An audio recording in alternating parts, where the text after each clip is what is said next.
विद्यार्थियों, हम पढ़ रहे थे आरटीई 2009। हम ये देखेंगे कि आरटीई 2009 कब यह पारित हुआ। तो हमने देखा कि 20 जुलाई 2009 को राज्यसभा में इसे पारित किया गया। हमारे जो सदन है, निम्न सदन और उच्च सदन, आपको पता है, राज्यसभा और लोकसभा।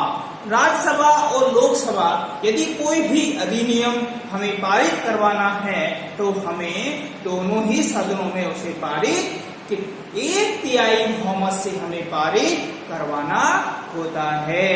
और इसके साथ साथ आप देखिए कि वह चाहे लोकसभा में पहले पारित हो चाहे राज्यसभा में पहले पारित हो, पर दोनों सदनों में पारित होना चाहिए। जब दोनों सदनों से वह पारित हो जाता है तो वह राष्ट्रपति के पास जाता है और राष्ट्रपति जब उस पे हस्ताक्षर कर देता है तो वह गजट नोटिफिकेशन बन जाता है या एक अधिसूचना बन जाती है। तो यहाँ पर अगला देखिए कि 20 जुलाई 2009 को राज्यसभा में पारित हुआ और 4 अगस्त 2009 को लोकसभा में पारित हुआ और 26 अगस्त 2009 को किसने साइन किए? राष्ट्रपति ने क्या किया? हस्ताक्षर। राष्ट्रपति ने इसमें क्या किया? हस्ताक्षर। राष्ट्रपति कौन था? प्रतिभा पाटिल। प्रतिभा पाटिल ने 26 अगस्त 2009 को आरटीई 2009 पर हस्ताक्षर किए और 27 अगस्त 2009 को ये क्या बन गई? एक अधिसूचना यानी गजट नोटिफिकेशन। क्या बन गया? Gazette notification. फिर 1 अप्रैल 2010 को यह हमारे संपूर्ण भारत में लागू हुआ।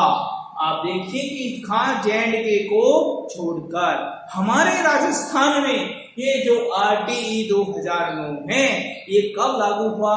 मार्च 2011 में। यह मार्च 2011 में आप पढ़ लीजिए कि RTE right to education 2009 Rajasthan में मार्च 2011 से प्रभावी हुआ। अब इसके बाद हम आगे पढ़ेंगे कि इसमें कितनी धाराएं हैं, कितनी अधिसूचनाएं हैं। इसके बाद आगे आता है धारा। अब धारा देखिए कि कितनी धाराएं हैं, कौन कौन सी धाराएं हैं जिनके बारे में हम इस आरटीई के अंतर्गत पढ़ेंगे। आप बताइए कितनी धारा? इसमें जो धाराएं हैं वह नियम के अनुसार कितनी है? 38। कितनी धारा? 38 धाराएं हैं और 7 अध्याय हैं और एक है अनुसूची। कितनी धाराएं हैं? 38 तो है धारा। कितनी धारा? 38 धारा। 7 अध्याय। कितने अध्याय? 7 अध्याय। एक अनुसूची। क्या है? एक अनुसूची। 38 धाराएं, 7 अध्याय, एक अनुसूची हमारे आरटीई 2009 में सम्मिलित की गई है। अब यहाँ पर नंबर 1 बात आती है धारा 1 से 3। सबसे पहले आती है धारा 1 से 3। कौन सी धारा? इस धारा के अंतर्गत क्या बताया गया है कि परिचय बताया गया है, विस्तार बताया गया है और इसके साथ साथ एक महत्वपूर्ण शब्दावली वो भी यहाँ पर दी गई है। महत्वपूर्ण शब्दावली मैंने जो बताया आपको कि 6 से 14 वर्ष के जो बालक बालिकाएं हैं इनको हमें क्या करना है? शिक्षा से जोड़ना है। कोई भी विद्यालय, चाहे दिव्यांग विद्यार्थी हो चाहे सामान्य विद्यार्थी हो, उससे शिक्षा से वंचित नहीं कर सकता। ऐसे बालक बालिकाओं के लिए कौन सा शब्द? 6 से 14 वर्ष के बालक। 6 से 14 वर्ष के जो बालक हैं, एक शब्दावली यहाँ पर आ जाती है। तो 6 से 14 वर्ष के जो बालक हैं, इन बालकों में बालक और बालिकाएं दोनों ही सम्मिलित है। फिर इसके बाद अधिसूचना आती है। सबसे इंपॉर्टेंट अधिसूचना जो है, अधिसूचना 4। अब इसमें कितनी धाराएं कितनी हैं? 38। अध्याय 7, अभिरुचि अनुसूची 1। अब धारा नंबर 4 की जब बात की जाती है, धारा नंबर 4।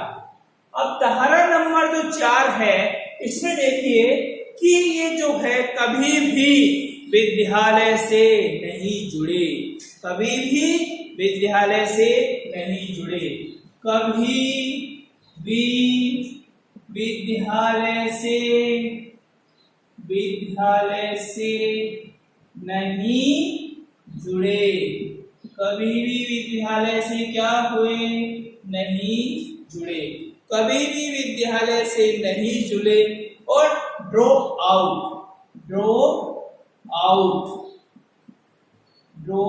क्या हुए? Drop out.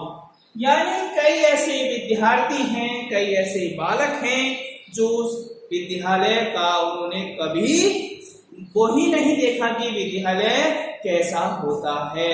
साथ ही साथ बालकों को उनकी आयु के अनुसार, बालकों को उनकी आयु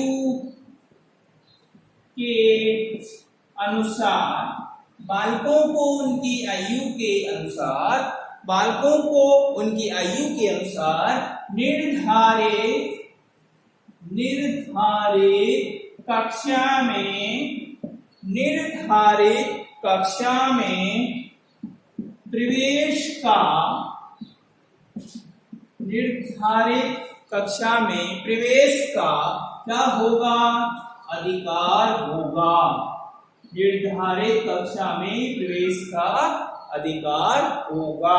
धारा नंबर 4 में बताया गया है, कोई भी विद्यालय से नहीं जुड़ा ऐसा बालक जो कभी भी विद्यालय से नहीं जुड़ा है, ड्रॉप आउट है, बालकों को उनकी आयु के अनुसार क्या होगा? निर्धारित कक्षा में प्रवेश का अधिकार होगा। जैसे आप देखिए कि एक बच्चा 13 साल का है, वो 13 साल तक कभी भी वह यदि विद्यालय नहीं जाता है।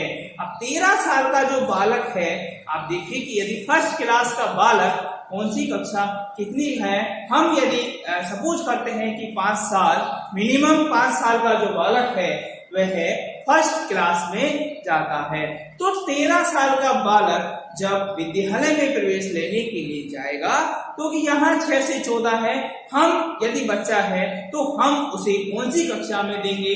तो 8, मतलब पहला है। यदि वह 5 साल का है तो वह 5 साल से कंप्लीट है, तो 5 में 1, 5 में पड़ेगा 1, 6 में 2, 7 में 3, 8 में 4, 9 में 5, 10 में 6, 11 में 7, 12 में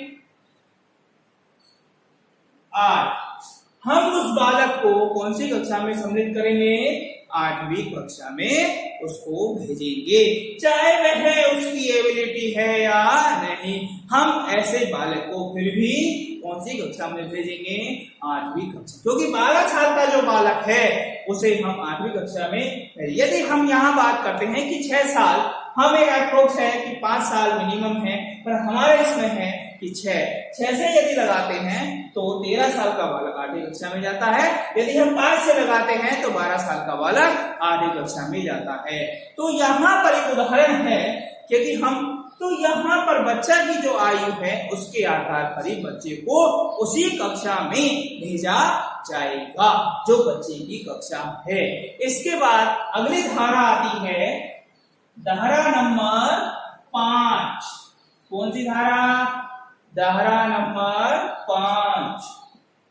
धारा नंबर 5 में क्या बात कही गई है कि जो धारा यह है बहुत ही आपके लिए इम्पोर्टेंट है कि बालक को, विद्यालय बालक को टीसी देने के लिए मना नहीं कर सकता। धारा नंबर 5 बालक